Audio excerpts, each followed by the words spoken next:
Queridos amigos, bienvenidos a la edición número 201 de Raíces. Es un regalo del Señor poder estar de nuevo con ustedes en esta tarde de sábado.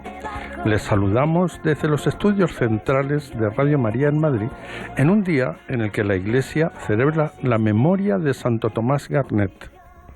Educado en un distinguido colegio de Oxford, se convirtió en emigrante a los 17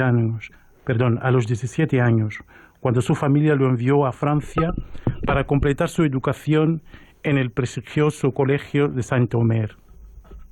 Más tarde viajaría a España para seguir formándose en el colegio de los jesuitas ingleses en Valladolid, donde sería ordenado sacerdote. Enviado de regreso a su tierra, en compañía del beato Marcos Barkworth, desarrollaría 6 años de trabajo pastoral, descrito con sus propias palabras, como anduve errante de un lugar a otro para rescatar almas que se habían desviado y se hallaban perdidas en el error en cuanto a la doctrina de la verdadera Iglesia Católica. Detenido en Warwick tras el complot de la pólvora que pretendía derrocar a Jacobo I, fue encerrado en prisión, donde estuvo confinado en una celda húmeda sin otro lecho que el duro suelo. Finalmente fue deportado a Flandes, junto a otros 46 sacerdotes. Un tiempo antes de conocer nuevamente los sinsabores de la emigración, sería admitido en la Compañía de Jesús. Aprovechó el destierro para refugiarse en Lovaina y hacer allí el noviciado. Al finalizarlo, regresaría a Inglaterra, donde sería entregado a sus perseguidores por un sacerdote apóstata. Tras negarse a jurar la supremacía religiosa del rey, fue condenado a muerte y ahorcado. Y como es tradición en nuestro programa, pedimos la intercesión de nuestro santo emigrante del día, Santo Tomás Garnet, y la de la Santísima Virgen, nuestra Madre, para que el Señor proteja a todos estos hermanos que intentan llegar hasta nosotros en busca de una esperanza para sus vidas.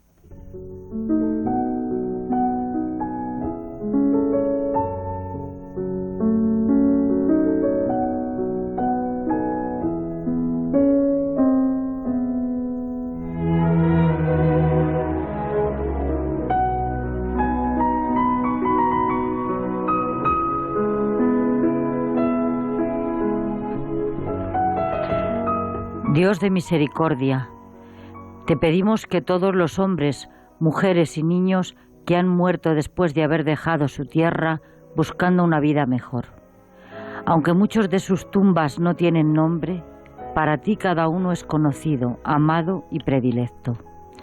Que jamás los olvidemos, sino que honremos su sacrificio con obras más que con palabras. Te confiamos a quien han realizado este viaje afrontando el miedo, la incertidumbre y la humillación para alcanzar un lugar de seguridad y de esperanza.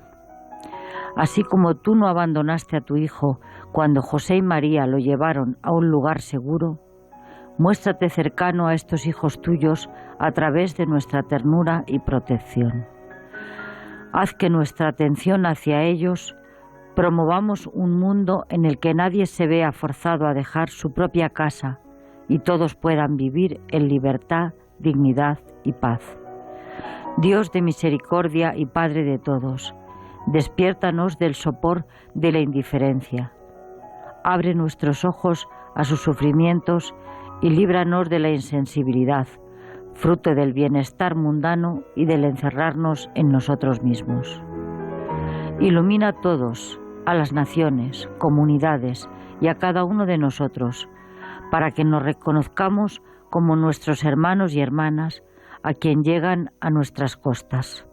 Ayúdanos a compartir con ellos las bendiciones que hemos recibido de tus manos y a reconocer que juntos, como una única familia humana, somos todos emigrantes, viajeros de esperanza hacia ti, que eres nuestra verdadera casa. Allí donde toda lágrima será enjugada, donde estaremos en la paz y seguros en tu abrazo.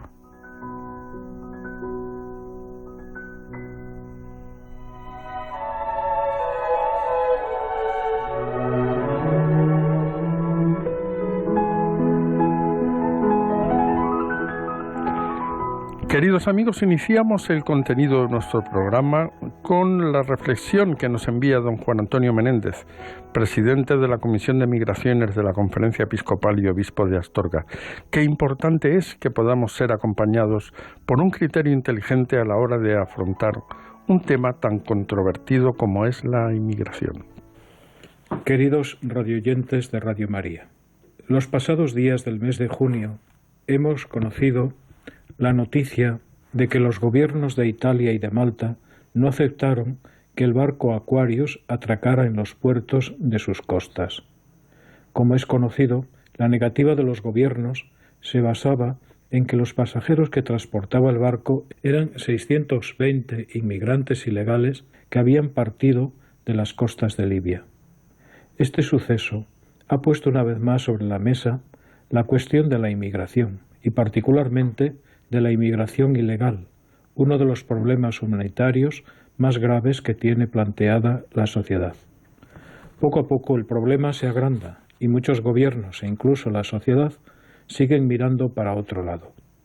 Algunos estudios prevén que la cifra de inmigrantes se doblará dentro de una década. Esto es posible. África es un continente joven. Europa, por el contrario, se ha envejecido y necesita mano de obra para subsistir y mantener el bienestar. Asia está superpoblada y, sin embargo, Oceanía, con sus múltiples islas, está casi desierta. América del Sur está empobrecida y en muchos países impera la corrupción y la inseguridad. América del Norte es rica y su riqueza atrae. Ante esta realidad descrita a grandes rasgos, no puede extrañarnos que las personas busquen una vida digna y una situación social estable y pacificada en los países del hemisferio norte. Los flujos migratorios son imparables y esto está cambiando la sociedad, la mentalidad, la cultura y la propia humanidad. Nuestro gobierno ha dado un paso al frente con valentía, permitiendo el atraque del barco Aquarius en Valencia y acogiendo a los inmigrantes a pesar de entrar en una situación regular en España. La sociedad española también ha respondido con generosidad. Eran 620 inmigrantes ilegales, algunos de ellos menores y mujeres embarazadas. Debemos felicitarnos por ello. Esta acción conjunta del Gobierno y de la sociedad, también con la participación de la Iglesia, es un signo de cooperación ejemplar que se puede aplicar a otros campos de la vida social. Es además un signo de sensibilidad con los que sufren, con los empobrecidos, con los que buscan una vida digna. Ahora bien, esto no puede quedar en un signo, en una imagen bonita para la galería. La situación tan dramática que viven tantos miles de personas empobrecidas que desean venir a Europa o entrar en Estados Unidos o en otros países del mundo ricos, tiene que hacernos reflexionar y tomar decisiones ya. No se puede consentir que la gente tenga que salir de su país porque en él no tiene medios de subsistencia. Es necesario acabar con la corrupción política y económica en esos países que empobrecen a la gente y establecer un orden internacional más justo y solidario entre todas las naciones. Los que quieren emigrar a otro país o tienen que salir del suyo porque los persiguen o los matan, necesitan información veraz, tanto del país al que se dirigen como de la travesía que van a realizar. No pueden seguir siendo engañados por la propaganda ni por las mafias del transporte. Urge que los derechos fundamentales de los inmigrantes sean protegidos por los gobiernos de los países con leyes que respeten su dignidad personal y su situación. Conviene que los gobiernos y la sociedad promuevan leyes para acoger, proteger e integrar a los inmigrantes. El suceso del barco Aquarius ha sido un revulsivo social, como en su día lo fue la muerte del niño Aylan en la playa. ¿Quedará todo esto en puro sentimiento que según viene se va? Espero que no. Hacemos votos para que los gobiernos, la sociedad, las familias y cada uno de nosotros nos comprometamos con la causa de los inmigrantes y entre todos busquemos soluciones estables, justas y duraderas para que se respete tanto el derecho a emigrar como el derecho a no emigrar. Juan Antonio, obispo de Astorga y presidente de la Comisión Episcopal de Migraciones. Buenas tardes.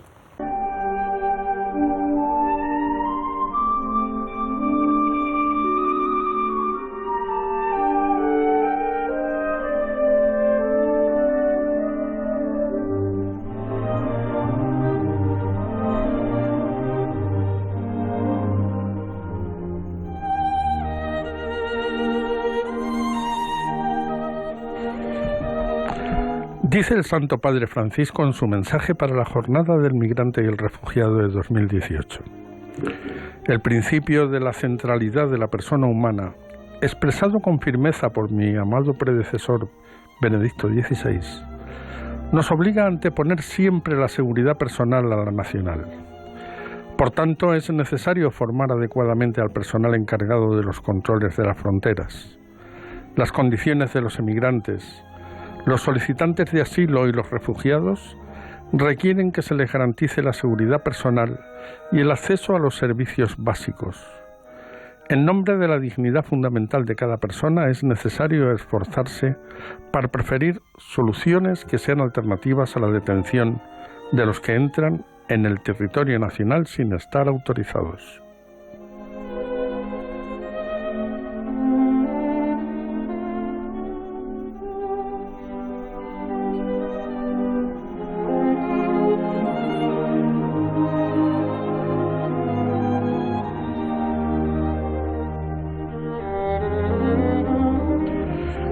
Queridos amigos, parece que el circo se ha terminado.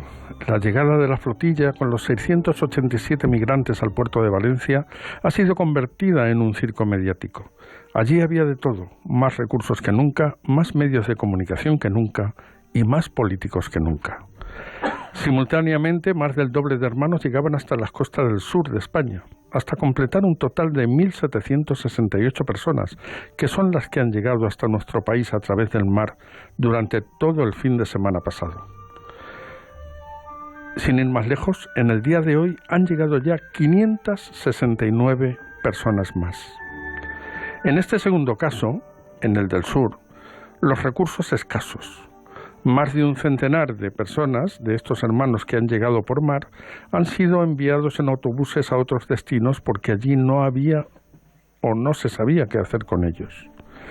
Pero los medios de comunicación reducidos y los políticos totalmente ausentes.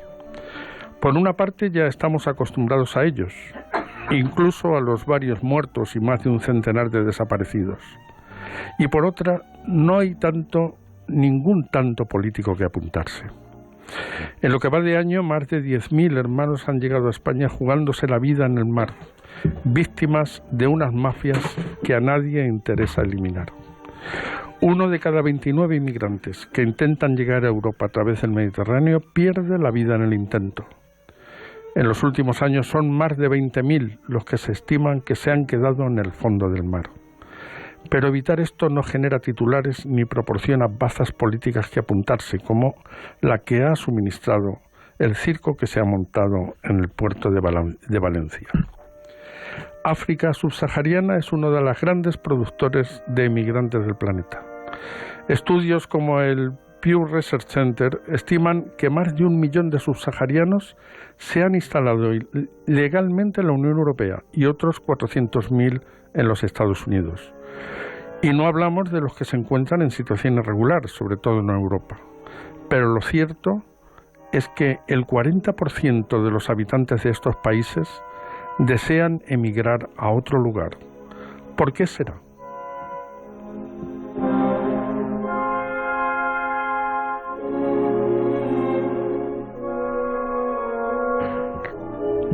Sin embargo, muchísimas personas se han tomado muy en serio estas palabras del Papa y asumen este principio de la centralidad de la persona en su modo de vida habitual, entregándose con su acción a estos hermanos allí en sus lugares de origen, luchando junto a ellos para propiciar un mundo mejor y evitar que tengan que salir de sus países de origen para buscar una esperanza.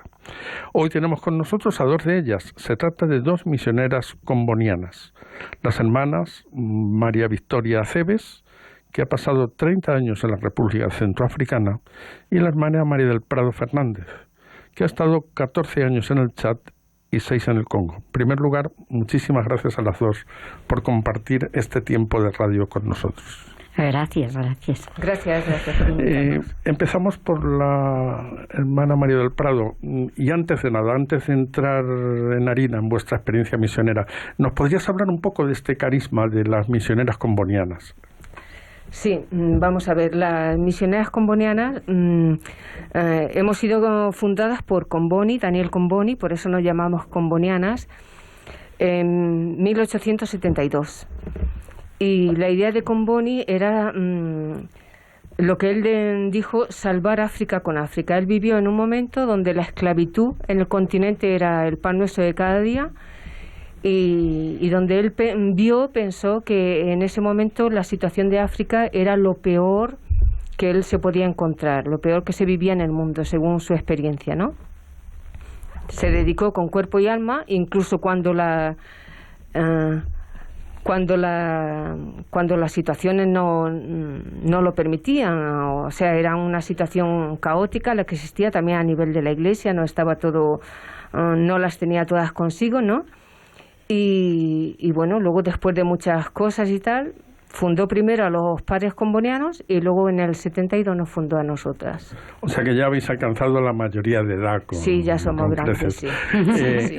Háblanos de los sitios donde estáis presentes. Pues empezamos en África, porque él nos creó en ese momento para África. Y hoy día estamos en África, estamos presentes en 15 países. Estoy pensando en Egipto, Eritrea, Etiopía, Sudán, los dos Sudán, Congo, Chad, República Centroafricana, Kenia, Sudáfrica, Mozambique. Luego también estamos presentes en América Latina, luego ya nos extendimos a América Latina, en Ecuador, Colombia, Guatemala, Estados Unidos, Perú.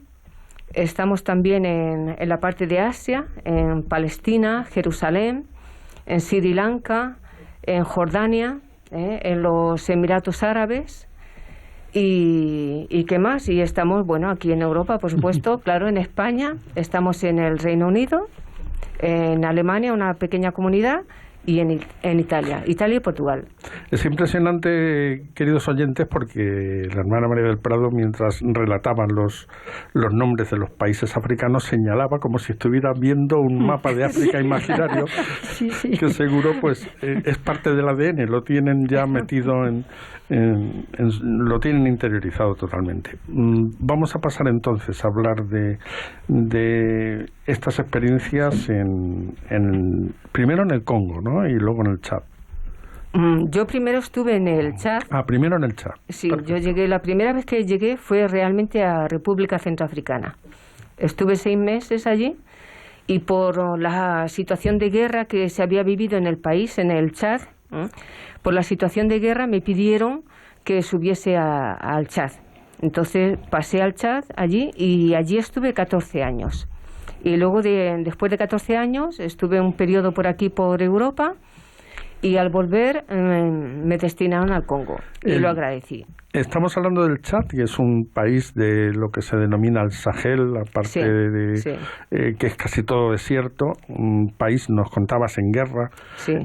¿Cómo puede hacer uno misión en un país en guerra? ¿Cómo era la situación? ¿Qué es lo que te encontraste en el Chad? Cuando yo llegué, era un país que había pasado la guerra. Yo no viví esa situación de guerra, viví lo posterior. Las consecuencias. Sí, las consecuencias. Y, hombre, yo me encontré un país que a mí me pareció extremadamente pobre. Y ahora que lo pienso y comparo con otros países, realmente creo que tenía razón, que vi una situación de muchísima pobreza en aquel momento, en donde la gente comía con dificultad, había periodos en el año donde no tenían para comer, tenían dificultades incluso para vestirse, pero todo como consecuencia de la guerra, ¿no? ¿Y las hermanas combonianas cómo les ayudabais? ¿Cuál era vuestro trabajo habitual con estas personas? Que por otra parte son de mayoría musulmana, ¿no? ¿O había también cristianos? No. Sí, no. Digamos, allí metamos que hay casi mitad-mitad. Que la mitad hacia arriba, hacia el norte, es más de tipo musulmán y hacia el sur es de tipo animista, que decimos allí, o católicos, cristianos en general. Y el modo como les ayudamos, bueno, pues trabajamos en las escuelas, trabajamos en dispensarios, trabajamos a nivel de la formación humana de la gente, con cursos en las parroquias, cursos de alfabetización.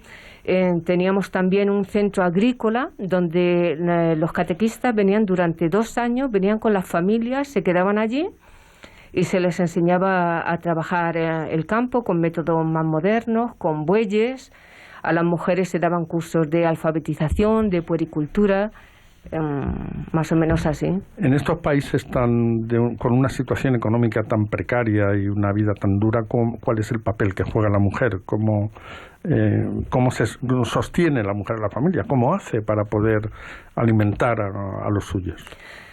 Pues vamos, yo no sé si voy a decir algo exagerado, pero realmente desde mi percepción es la mujer la que sostiene África, ¿eh? Los hombres también trabajan mucho, ¿eh? He visto quizás los hombres más trabajadores en el Chad que en el Congo. Trabajan mucho, pero el pilar de la sociedad son las mujeres. ¿Cómo lo hacen? Pues con mucho sacrificio y mucho esfuerzo, porque son las mujeres las que en el día a día, con el pequeño comercio que dicen allí, son capaces de sostener la familia, de pagar el dispensario cuando los niños están enfermos, de pagar la escolarización de los niños, de pagar la comida de cada día. Son ellas. Háblanos de los niños. ¿Cómo era la situación de los niños cuando estuviste allí? Bueno, esto hay que pensar que ya ha pasado un poco tiempo, ¿no? Y entonces... pero me temo que no ha mejorado mucho desde entonces, ¿no? Sí, tus noticias son que han sí. avanzado. Sí, yo tengo la percepción de que África va cambiando, y va cambiando a positivo, a pesar de los pesares, pero yo tengo esa percepción. Y bueno, cuando yo llegué, realmente la situación de los niños era muy difícil. Muchos niños malnutridos, mal alimentados. Pero hoy día sí encuentras también en algunos sitios niños todavía así, sobre todo en los pueblos más alejados, en zonas a lo mejor todavía en situaciones de guerra. Pero la gente hoy, a pesar de todo, tiene otra educación, sí. Pues yo iba a preguntar por la situación de sanidad. ¿Se nos puede decir cómo es el acceso, cómo era en esa época de los niños y de las mujeres sobre todo? Pues siempre del Chad, yo te estoy hablando ahora mismo del Chad. Allí no hay sanidad pública como aquí. Tú vas a un hospital y tienes que pagar todo. Todo quiere decir todo, desde la primera aspirina hasta cualquier otra medicación. Cuando te tienen que operar, tú tienes que pagar anticipadamente el coste de la operación. Y si no lo pagas, o te mueres o te quedas así y te quedas como te quedas. Entonces, en ese sentido, la sanidad allí es muy dura. Son situaciones muy, muy, muy complicadas. Muy complicadas. El primer acceso a la sanidad se hace a través de dispensarios, ¿no? Como centros de salud pequeños, pero que muchas veces carecen de medicinas, carecen de infraestructura mínima.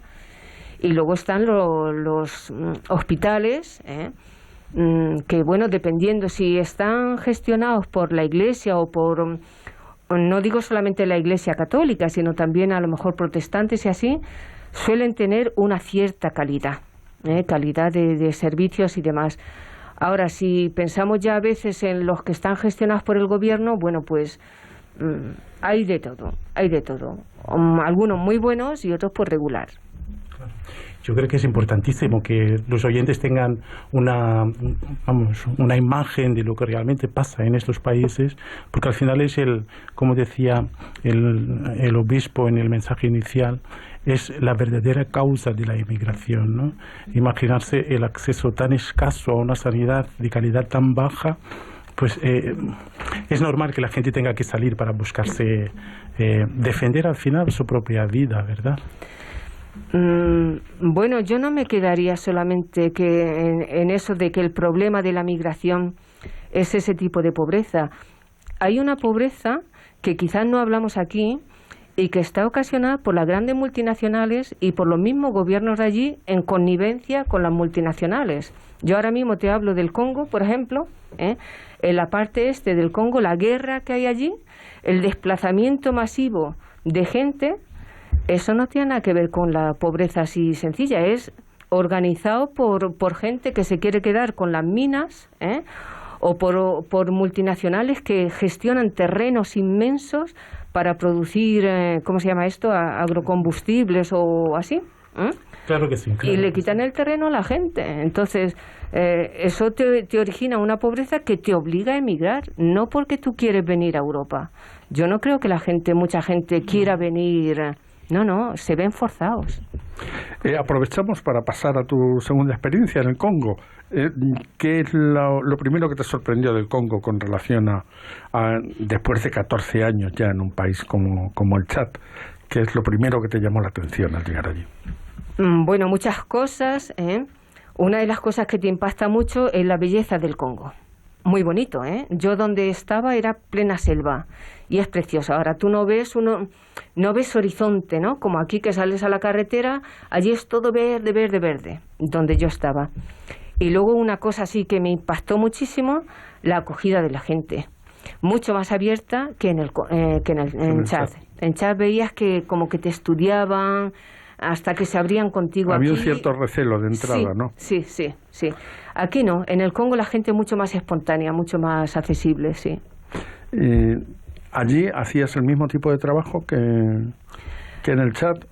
¿En qué estabais empeñados? ¿También en general, si hablo por todas nosotras, un poco siempre lo mismo, ¿no? Los centros de salud, la maternidad, centros para las mujeres.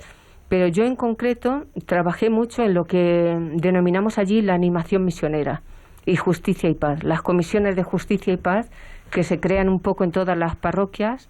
Trabajé en eso, en la formación de líderes a ese nivel y en la sensibilización misionera de la Iglesia.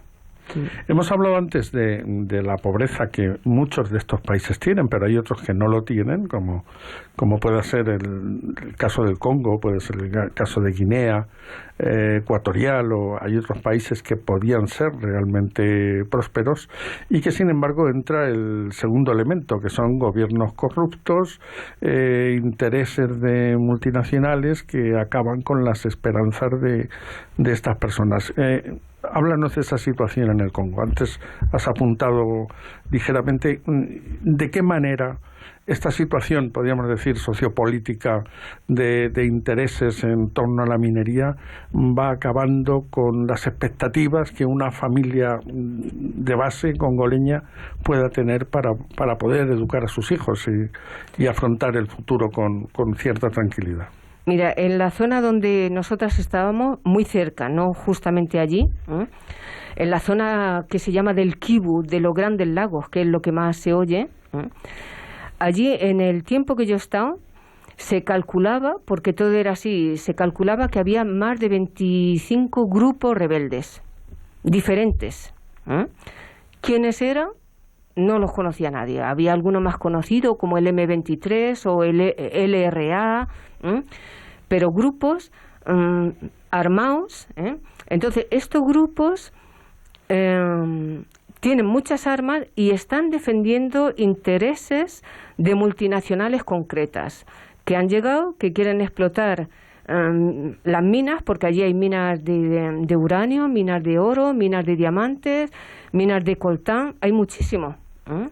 Entonces cada uno pretende controlar una zona y eso hace que para poder controlar esta zona pues me tengo que liberar de la gente. Crean el terror, porque no es solamente que generan una guerra, es que la generan con muchísima violencia, y las masacres que se ven allí, que aquí no se oye y nadie te habla, pero es que te ponen los pelos de punta. Entonces la gente por miedo huye y se desplaza. Entonces, en ese desplazarse ellos encuentran la zona libre.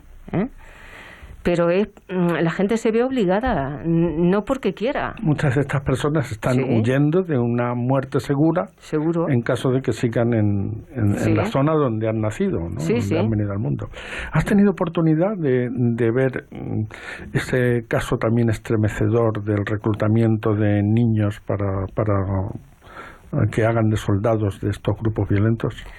Cuando yo estaba en el Chad, yo recuerdo algunas tardes, no una, sino varias veces, que ha pasado que a lo mejor estaba visitando a alguna familia, estabas tranquilamente y veías un tropel de gente correr y gritando y con miedo, con pánico, porque venían huyendo de los militares que los querían reclutar. Y cuando reclutan es todo el mundo, pequeños, grandes y tal. Y en el Congo es exactamente igual. En el Congo hay muchos niños soldados, muchos. Y en concreto yo tuve una experiencia en el Chad de un niño que había estado con los militares, luego se escapó, era una cosa rara, y tuve gente que es muy difícil que luego tenga un futuro en paz, porque están un poco como desquiciados por la droga, por muchas cosas. Vienen destrozados de esa experiencia. Vienen destrozados, sí. Vamos, queridos oyentes, vamos a hacer un alto en nuestro diálogo con estas dos misioneras combonianas que nos acompañan esta tarde, y lo vamos a hacer a través de la música. Precisamente un cantautor congoleño, nuestro amigo Benjamín. Ya saben ustedes, son de estas músicas que no están ni en YouTube ni en las redes sociales, solamente en Radio María.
Queridos amigos, están ustedes en Raíces, el programa sobre migraciones que Radio María emite en la tarde de los sábados. Estamos hablando con dos misioneras combonianas con una larga experiencia de trabajo en África. Hemos hablado con la hermana María del Prado Fernández y nos ha contado su experiencia en el Chad y el Congo. Y ahora tenemos a María Victoria Cebes, 30 años en la República Centroafricana. La República Centroafricana es un país de estos que está porque se ve en el mapa, pero es difícil que alguien te hable de este país. Hay pocas, o por lo menos nosotros no hemos tenido la oportunidad de conocer gente que ha estado allí. Tú eres la primera, por eso pues doblemente te agradecemos tu presencia. Bueno, les voy a decir que aquí yo creo que han venido ya Monseñor Juan José Aguirre, pero no a nuestro República programa. Centroafricana. En su programa eso. no. Y también Jesús Ruiz, el obispo. Sí, puede ser que sea yo la primera, no sé. Soy Toda la una primera. vida, ¿no? Toda una vida. Años. Bueno, para decirle, yo llegué en 1976 al final, o sea, más de 40 años. Pero después estuve 8 años en la animación misionera en Murcia y después ya he estado, para decir, prácticamente 33 años más o menos allí en Centroáfrica, compartiendo mi vida con esta gente. ¿Cómo es Centroáfrica? Bueno, pues para decirle la verdad, ahora veo que Centroáfrica, como ha dicho Prado, están vecinos en el Congo con el Centroáfrica y es un país rico en minerales también, porque ahora sale mucho oro, sale también diamantes, quizá como, no sé yo, como el Congo, pero hay una riqueza también bastante grande, también en madera, porque yo he estado últimamente entre los pigmeos y también hay una madera extraordinaria allí para que, claro, lo transportan y lo llevan a diferentes países, pero es un país que es rico. Y yo veo también la diferencia que hay desde cuando llegué hasta ahora, aunque hay guerras, hay una situación muy difícil, hay muchos rebeldes que vienen de distintos países y todo eso, pero yo sobre todo cuando llegué allí, pues eso, siempre vas con una ilusión grande y todo eso, pero claro, te tienes que adaptar a la lengua, aprender la lengua, el francés, la lengua de la tribu. Después tienes que también el clima, adaptarte a las comidas, porque íbamos a los poblados y allí luego comíamos con la gente, pero al principio pues es todo distinto de lo de aquí. Y después pues te quedas impactada cuando ya vas metiéndote dentro de esta cultura, te quedas muy impactada de ver toda esa realidad, como la gente, cómo te quiere, o sea, esa amabilidad, ese saber compartir, ese saber escuchar, ese saber estar. Ellos no van más a la persona, a lo que es la persona, no van tanto al reloj, a qué hora es y a los tiempos. Y desde luego eso te queda fascinado. Y además yo me sentí muy querida y que les quiero mucho. ¿Cómo era tu trabajo, una jornada cotidiana? Sí, pues es que ha variado mucho, porque me refiero que cuando llegué yo allí era llevado la mayoría por los misioneros extranjeros, o sea, espiritanos del Espíritu Santo franceses, también estaban combonianos españoles y de Italia, o sea, y también había religiosas extranjeras del país, o sea, el clero nativo no había en aquellos años, nada, solamente había un obispo y después no había obispos ni nada.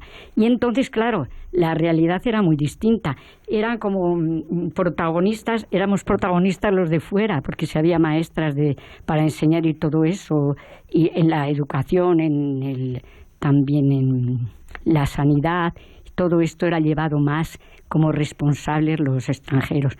Pero ahora pues se ha dado un cambio tan grande que es estupendo todo esto, porque ya más son ellos. Hay el clero nativo, no es que haya todavía muchos obispos, pero también hay obispos ya nativos y también ya son ellos mismos responsables en los grupos.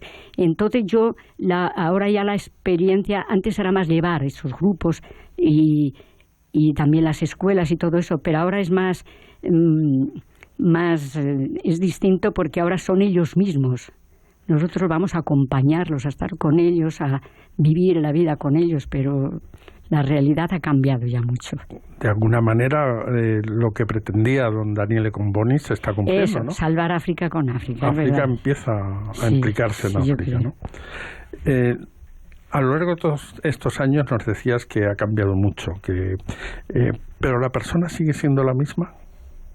Sí. El africano con el que trabajabas, ¿sigue teniendo los mismos valores, las mismas características? Sí, yo veo que más o menos lo mismo. Lo que pasa es que como he cambiado en distintas regiones de Centroáfrica, pues es distinto tratar con los pigmeos, que he estado los 5 últimos años, con los otros. Los otros ya se sienten más como protagonistas y entonces ellos lo llevan adelante, mientras que en esta zona de los pigmeos que he estado es más, tenemos que estar como puente, hacer puente entre los pigmeos y los bantúes, porque los bantúes les consideran inferiores a los pigmeos. Entonces allí se vive una realidad muy dura y difícil de ver cómo les tratan. Entonces ahí estamos nosotras, para equilibrar todo esto. Háblanos de los pigmeos, porque esto es una tribu o un grupo humano bastante exótico para los europeos. Siempre hemos oído hablar de los pigmeos, los primeros pobladores. Los primeros pobladores son ellos. Y entonces pues ellos se dedican mucho a la recolección, van mucho a la selva para recoger por ejemplo, la miel, los champiñones, las orugas, los termitas, todo esto pues ellos van a recogerlo, y también hierbas de allí naturales, pero que están muy ricas y todo eso, y van a la caza, a la pesca, y entonces ellos se dedican más a eso. Pero tenemos bastante retos nosotras, porque ahora que estamos allí tenemos las escuelas, el hospital, sobre todo ahora llevamos todo eso, y también la pastoral. Una se dedica más a la pastoral, ayudando a los padres y estando con los grupos. Pero lo que sí nos damos cuenta es de que estas... O sea, que hay que estar mucho con ellos y sobre ellos para hacer ese puente entre unos y los otros. Se abren también que queremos formar responsables en los colegios, en las escuelas, o sea, en las escuelas, en centros de salud, en el hospital, porque ahora es llevado por las hermanas y son ellas las directoras, pero lo que queremos es que, como dice Comboni, salvar África con África, que ellos sean los responsables. Y hay jóvenes que ahora ya les estamos formando, se llevan a Bangui, se les forma para que sean maestros, y los lleven a sus grupos a ellos mismos, y así no se pueden considerar inferiores a los otros porque tienen sus valores, su mentalidad, su forma de ser. María Victoria, cuando has llegado a la República Centroafricana en primer lugar, pero luego después hacia los pigmeos, ¿cómo has encontrado a la sociedad? ¿Es una sociedad abierta? ¿Son gente que se abre inmediatamente al forastero? ¿O, como nos contaba antes Prado del Chad, hace falta un proceso para que vayan cogiendo confianza? No, yo pienso que es distinto del Chad, es más como Congo, son personas dóciles, abiertas, solamente que, fíjese la diferencia, ahí vamos a los poblados, ¿no?, a enseñarles, a decir cómo tienen que formar personas que queremos formar, por ejemplo, a la formación de la mujer y todo eso, pero las pigmeas nos decían: hermana, nosotros no queremos estar con los bantúes, con los otros no, que se consideran superiores, y nosotros aquí nos dejan aparte. Pero ellas con nosotros encantaditas, nosotros con mucha confianza con ellos. Y uno de los retos, eso que tenemos, y también otro de los retos que ya quería terminar, era lo de la superstición. Allí en los pigmeos hay muchas supersticiones. Entonces ellos, el problema está en eso, que se condenan entre unos a otros, hay muertes, hay litigios, y esto hay que llevarlo para que se venga más a la paz, porque entre ellos, si alguno hace mal, ya tienen mal de ojo, le consideran como un brujo, y entonces él le condenan a muerte, le llevan a la cárcel, y a lo mejor no ha hecho nada, y allí estamos nosotros haciendo de puente para defenderlos, porque o sea, que era una cierta labor de desprogramación de todas estas costumbres ancestrales que son nocivas para... Sí, hay cosas que son nocivas, porque entre ellos hay luchas muy fuertes. Si uno le dan de mal de ojo, pues entonces ya le llevan a la cárcel o le matan directamente, y entonces, claro, ahí estamos nosotros para defenderlos. Ha habido una enfermera que, se ha pasado todos los días en los juicios, Cerdeña mía. Se pasaba para defender a estos, pero hay veces que dicen: no, es que vosotros los blancos no comprendéis nada. Dice, porque no estáis metidos en esta cultura. María del Prado, en el Congo también os topabais con estos rasgos ancestrales de superstición. Sí, cuando, por ejemplo, cuando alguien está enfermo, tienen que buscar siempre, aunque lo lleven al hospital, pero eso no quita para que luego lo lleven al curandero y el curandero dictamina cómo lo tienen que curar. Y en muchos casos ni siquiera lo llevan al hospital, lo llevan al curandero para que vea qué le pasa. O cuando, por ejemplo, uno muere así de, ¿qué te voy a decir yo? Pues a lo mejor de un infarto, y bueno, eso no es normal allí, no es normal. Quiere decir que alguien, como decía Victoria, le ha echado el mal de ojo, entonces tienes que buscar el culpable, la causa. Y bueno, eso te genera cantidad de problemas. Si existe eso, está a la orden del día. Hermana, ¿se me permite? Yo no soy blanco, pero tampoco entiendo muy bien estas cosas. Claro, que es distinto. Y una de las cosas que suelo decir cuando se habla de esos temas es que yo creo que si tuviera algún sustrato, que lo tendrá, seguramente, pero no a ese nivel de eficacia en relación al mal de ojo y tal, seguramente que la esclavitud no hubiera existido. Entonces, contra este argumento yo no he encontrado nunca a nadie que me haya dicho que cuál es el motivo, por qué un poder supuestamente tan fuerte ha permitido fenómenos como estos, ¿no? Sí, pues yo sencillamente voy a contar un ejemplo de lo que nos pasó a nosotros. Nosotros íbamos a la cárcel todos los domingos con los prisioneros, con los de la cárcel, para rezar, porque no había, en ese momento no estaba el sacerdote, entonces íbamos a rezar con ellos allá a la cárcel. Y entonces me encuentro una señora que había recibido el bautismo, lo recibieron ya de mayor, y digo, hola, pero ¿qué haces tú aquí? Cuando ya estuvimos rezando con ellos, explicándoles el Evangelio, y digo, ¿y tú qué haces aquí? Dice, hermana, dice, he pasado por el barrio de los funcionarios, había una del funcionario, no sé si su marido sería el prefeo, como lo llaman allí, bueno, un funcionario, y se ve que la mujer le dijo a ella que su hijo, que tenía, se ve que una infección que cogió en el brazo y tenía el brazo muy hinchado y con una herida grande o no sé, y le dijo, dice, ya ha dicho que le he dado yo mal de ojo y aquí me tienen en la cárcel. Y entonces yo me enfadé y dije, ¿cómo es posible que puedan hacer eso? Y entonces me contestó el de la cárcel y dice, hermana, ustedes no pueden comprender eso. Digo, pero ¿qué va a hacer esta señora? Se ha recibido el bautismo, es una persona que la conocemos, que es religiosa y es muy buena y no puede hacer el mal a nadie. Y entonces ya la enfermera, cuando se enteró, dijo, ahora voy a hablar yo con esta, primero con los de la cárcel que no aceptaban, después hablar con esta señora, y le dijo, por favor, me lleve su hijo al hospital, ahora le voy a ver, y va a ver usted cómo es una infección, que no es nada de que le haya hecho esta persona.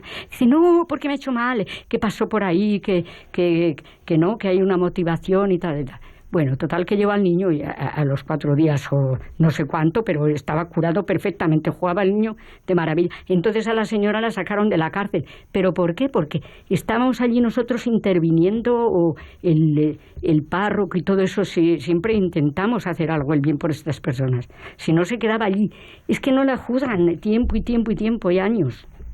Bueno, el caso que he contado es eso. María Victoria, en todos estos años, en toda esta vida entregada en la República Centroafricana, has tenido la oportunidad de conocer a centenares, a millares de personas con las que habéis estado trabajando, buscando el bien para ellos. Estoy seguro de que hay casos, que hay muchísimos casos en los que has llegado a conmoverte al ver los resultados que se obtenían en la evolución, el camino que hacían estas personas. ¿Nos puedes hablar de alguno de ellos que te haya llamado la atención?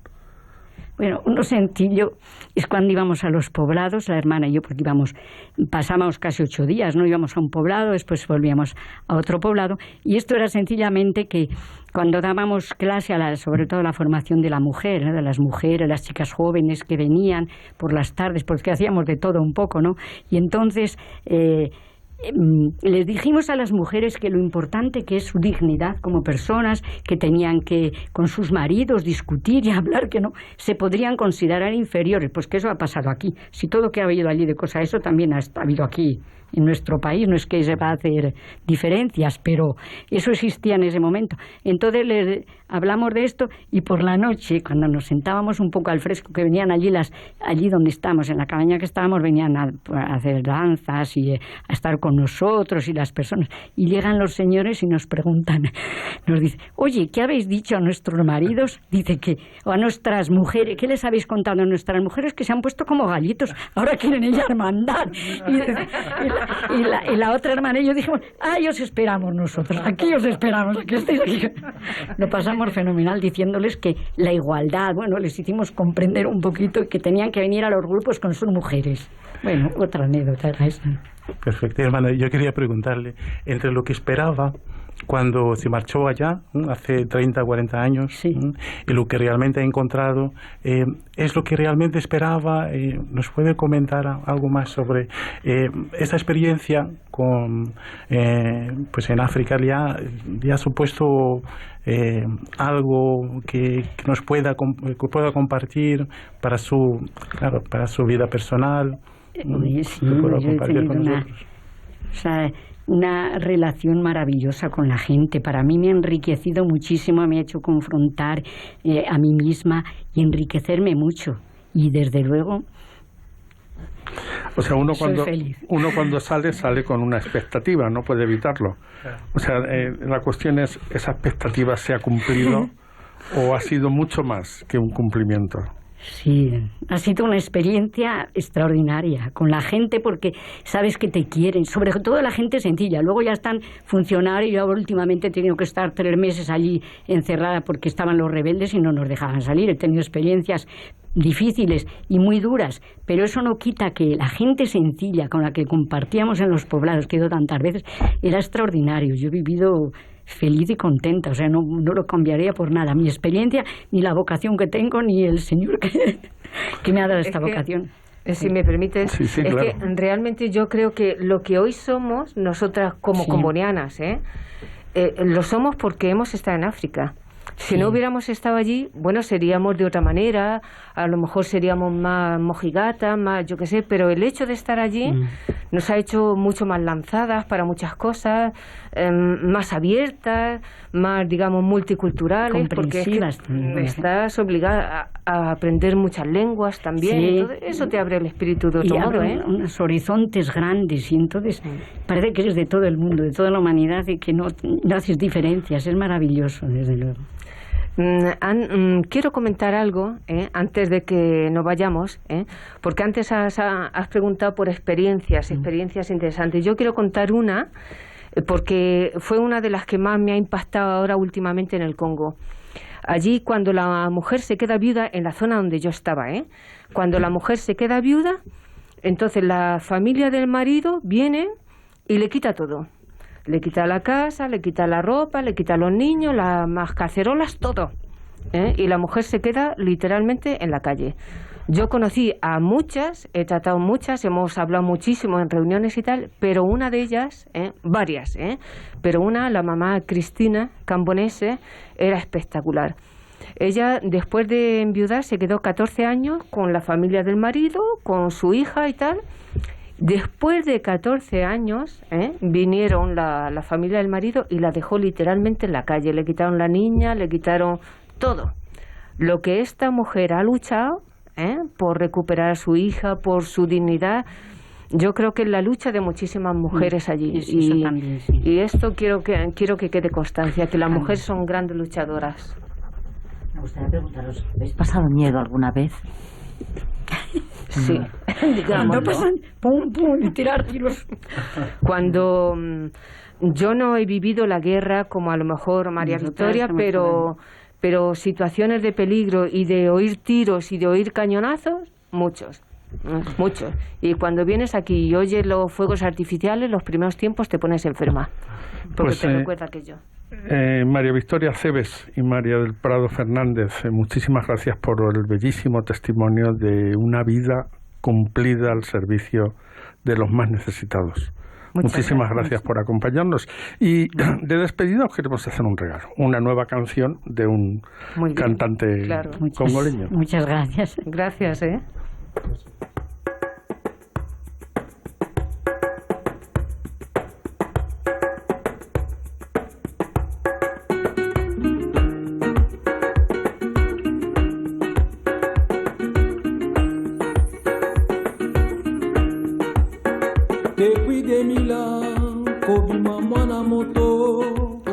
Queridos amigos, llega el momento en el que debemos finalizar nuestro programa. Nos despedimos de todos ustedes hasta la próxima quincena.